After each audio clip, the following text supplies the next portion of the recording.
O título da palavra hoje é Alerta Igreja.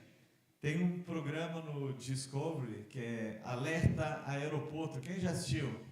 Eu gosto de assistir Alerta Aeroporto, porque é cada coisa que mostra ali a criatividade das pessoas para fazer as coisas erradas, para levar entorpecentes, outros tentando driblar a fiscalização com mais produtos que a cota permitida, e são muitas coisas, mas esse alerta aeroporto mostra que os agentes eles precisam estar alertas em todas as situações, porque sempre vem algum passageiro, algum cidadão que quer burlar a lei e fazer algo errado, algo que é contrário à lei. Por isso eles precisam estar em alerta. E essa palavra para nossas vidas nessa noite, sobre alerta igreja, é para que nós estejamos alertas. Eu nunca fui escoteiro, mas quando era criança eu admirava, porque os escoteiros eles têm um lema. Quem sabe o lema dos escoteiros? Ninguém viu o escoteiro, ninguém, não? É sempre alerta. Nós tínhamos as brincadeiras do sempre alerta, mas é porque sempre, muito obrigado, senhor, precisamos sempre estar em alerta. E eu quero trazer os principais alertas para a minha vida e para a sua vida, das quais nós precisamos então ser vigilantes ao extremo, porque vigilância nunca é demais para que nós possamos herdar o reino de Deus. O primeiro alerta para nossas vidas é alerta ao uso dos dons. A palavra do Senhor nos diz em Mateus capítulo 25, ele traz aquela parábola sobre os talentos. Diz que um senhor, um rei, ele deu alguns talentos para os seus servos, cada um conforme a sua capacidade. O que chama a atenção, a primeira coisa, é que ele não deu a mesma quantidade de talentos para todos. Ele disse, olha, cada um conforme a sua capacidade. E o que ele espera que cada um faça com os seus talentos é que ele use esses dons e esses talentos para a glória do reino. Mas o que chama a atenção também é que alguns deles, diz ali, ao que foi dado 5 talentos, ele imediatamente ele se mobilizou e ele conseguiu ter outros 5 talentos. Ali ele fala questão monetária, mas está falando sobre dons, sobre aquilo que Deus entrega para nossas vidas. Diz que ele ganhou logo outros 5, o outro ganhou 2, e esse também batalhou, ele não ficou parado, ele correu atrás, ele disse, eu tenho 2 talentos, eu tenho que multiplicar, eu tenho que ganhar algo em cima desses talentos, eu não posso ficar parado, e ele ganhou outros 2. E por fim tinha um que ganhou apenas 1 talento. Este, ao invés de se mobilizar, tomar o exemplo daqueles outros que correram atrás, que foram angariar mais para multiplicar os seus talentos, diz ele que ele enterrou o talento que ele tinha. E depois de um certo tempo o rei voltou, o Senhor voltou, e cada um tinha que prestar contas. Eu e você vamos prestar contas daquilo que o Senhor coloca em nossas mãos. Eu e você vamos prestar contas das pessoas que Ele coloca no nosso caminho, no nosso trabalho, no nosso dia a dia, para saber se nós estamos testemunhando do amor de Cristo, se nós estamos falando do amor de Deus para Ele. Nós vamos prestar conta daquilo que o Senhor tem nos convocado para fazer. Esse já é o 3º domingo seguido. Teve 2 quartas-feiras que Deus falou sobre talento, sobre usar nossos dons, trabalhar para o reino, não ficar parado, porque o Senhor nós teremos que prestar contas ao nosso Senhor. Ele vai pedir contas para nós. E aí diz que quando aquele que serviu bem, ele disse, servo bom e fiel, entra no gozo do seu Senhor. O segundo, entra no gozo do seu Senhor, ele foi elogiado. E quando chegou para o terceiro, ele disse, eu tive medo, eu fui covarde, eu não me mobilizei, eu simplesmente enterrei, está aqui o talento que o Senhor me deu. E ele diz, servo mau. E sabe o que chama atenção? E por isso é um alerta muito forte para nossas vidas, porque o texto diz que ele foi lançado, olha o que diz do 28 ao 30. Tire o talento dele e entregue-no ao que tem 10, pois a quem tem mais será dado, e terá grande quantidade, mas quem não tem, até o que tem lhe será tirado. E lancem fora o servo inútil nas trevas, onde haverá choro e ranger de dentes.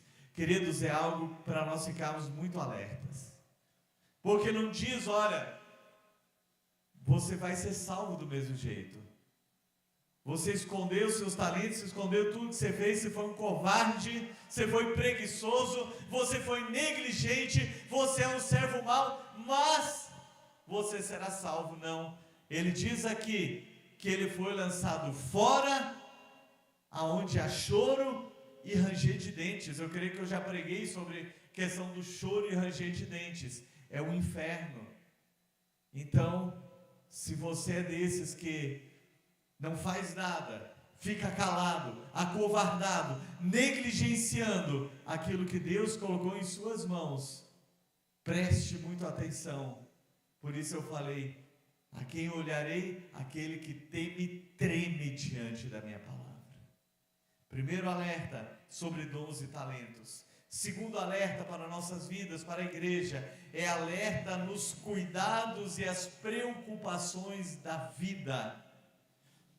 Em Mateus capítulo 6, quando Jesus fala que para observarmos os pássaros, os lírios, e ele diz então para nós não nos preocuparmos com nada. Perdão, eu confundi o texto, não é sobre os lírios, ali ele fala também sobre preocupação, porque não podemos fazer nada, mas é uma outra parábola. Em Mateus capítulo 13, a parábola do semeador, a Bíblia diz que um saiu a semear, lançou à beira do caminho, o outro entre pedras, o terceiro entre espinhos e o quarto em boa terra. E o que eu quero chamar a atenção aqui é para o terceiro tipo de solo, aquele que caiu entre espinhos, porque o primeiro, os passarinhos, o diabo tirou do coração dele, o segundo não perseverou, mas o terceiro, eu tenho para mim que é aquele crente que ele quer estar na igreja, ele quer a salvação, mas ele não sai do mundo, porque aqui diz o texto no versículo 22, o que foi semeado entre espinhos é o que ouve a palavra, porém as preocupações deste mundo e a fascinação das riquezas sufocam a palavra e ela fica infrutífera. Para mim é o pior tipo de solo, porque a pessoa está dentro, eu quero, mas eu estou preocupado com as coisas do mundo.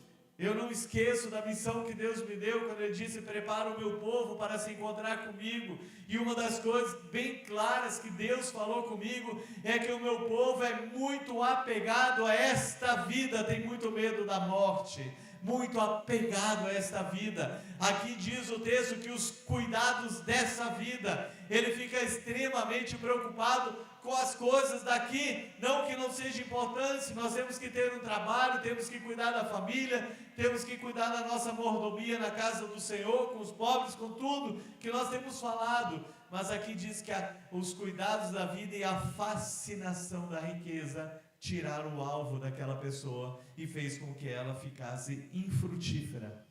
Mais um infrutífero, mais um que não frutificou como aquele dos talentos. Então Deus está trazendo um alerta, como que você cuida da sua vida, como você é extremamente preocupado somente com a sua vida terrena.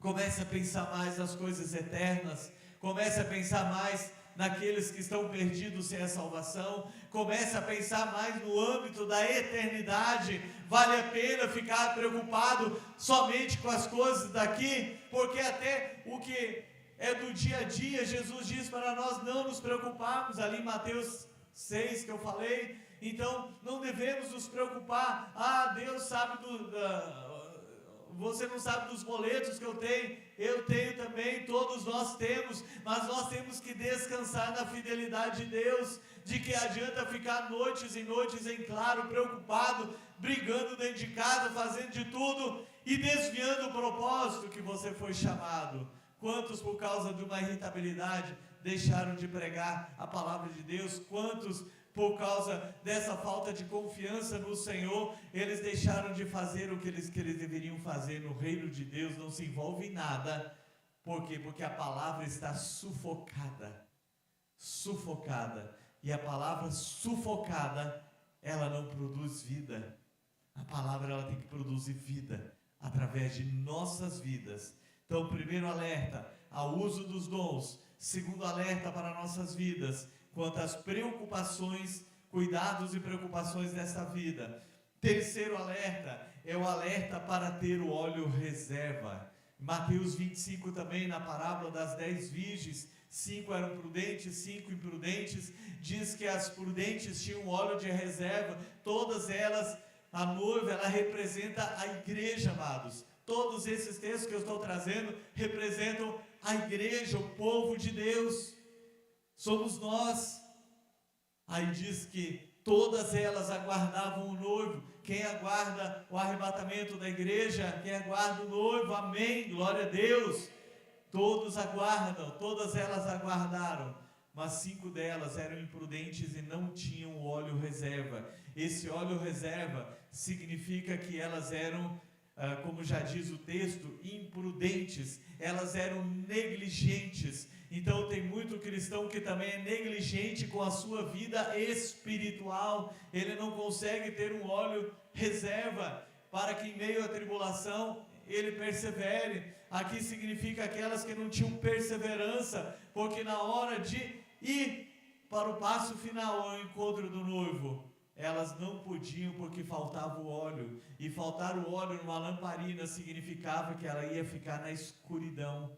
Então a escuridão cega, a escuridão traz a nudez espiritual, expõe a nudez espiritual. E mais uma vez nós encontramos um texto dizendo que quando elas chegaram atrasadas, a porta havia se fechado e o noivo disse: eu não conheço vocês. Que tristeza! Quanto tempo dentro de uma igreja para Jesus dizer: eu não te conheço, não te reconheço como noiva minha. Então, um alerta para nossas vidas: você tem esse óleo reserva? Você persevera com o Senhor? Ou você é negligente com a sua vida espiritual? Você não ora, você não jejua? Há poucos dias atrás eu trouxe o devocional sobre a questão da importância de orar, de jejuar, de ler a palavra, meditar na palavra. Você é negligente? Se você é negligente com sua vida espiritual, significa que você não tem o óleo reserva. E você pode ouvir: eu não te conheço, e ficar de fora, onde haverá choro e ranger de dentes. Novamente o texto. Tenha óleo de reserva. O quarto alerta para nossas vidas: o primeiro é em relação aos dons, o segundo as preocupações e cuidados dessa vida, o terceiro óleo reserva, o quarto é com o pecado. O quarto é com o pecado. Nós não podemos flertar com o pecado. Como igreja, nós temos que temer e tremer diante da palavra de Deus. A palavra do Senhor nos diz em Hebreus 12:1: portanto, nós que depois temos rodeado-nos de tão grande nuvens de testemunhas, livremo-nos de todo peso e do pecado que tenazmente nos assedia. Temos que tirar o peso e o pecado, temos que tomar cuidado. Nunca vi uma geração como a atual. A Bíblia está conhecendo muitas pessoas aí fazendo campanha. Ela comentou comigo: quanto crente vivendo amaziado, como se aquilo fosse natural. É natural? Não é natural? Não é natural não, meus irmãos, não é natural. Quantos estão dessa forma? É necessário cuidar com a porta larga. O que é a porta larga? É pensar que tudo pode. Eu posso viver de qualquer jeito na prática do pecado. Não é dessa forma não. A porta estreita, o caminho estreito, significa que nós temos que morrer para nós mesmos. Não interessa se tem igreja, se tem líderes que estão se divorciando, se estão casando de novo, se estão andando na prática do pecado, quantos crentes praticando sexo fora do casamento, quantos cristãos estão vivendo dessa forma. Então a Bíblia diz para nós termos um cuidado, porque o pecado, ele nos afasta de Deus, ele nos leva para a distância dele. A porta larga é acreditar que podemos fazer de tudo, mesmo sendo contrário à palavra de Deus. Eu não vou me espelhar no líder que prega uma mensagem dura sobre santidade, sobre temor, se tem um outro ali que está falando que você pode, não tem problema nenhum você beber, não tem problema nenhum você viver de forma amaziada, não tem problema nenhum dar uma escapadinha de vez em quando. Meus amados, eu não me espelho nos outros, nós devemos ser líderes, e eu sempre falo, sejam meus imitadores como eu sou de Cristo. Enquanto eu estiver andando aqui nessa palavra, você me siga. Mas se tiver alguém que falar qualquer coisa que é contrária a essa palavra, não siga, não siga. Ainda que ele pregue bonito, ainda que fale bonito, quer que seja, não siga, não siga. Alerta ao pecado. O quinto alerta para nossas vidas é alerta com os escândalos.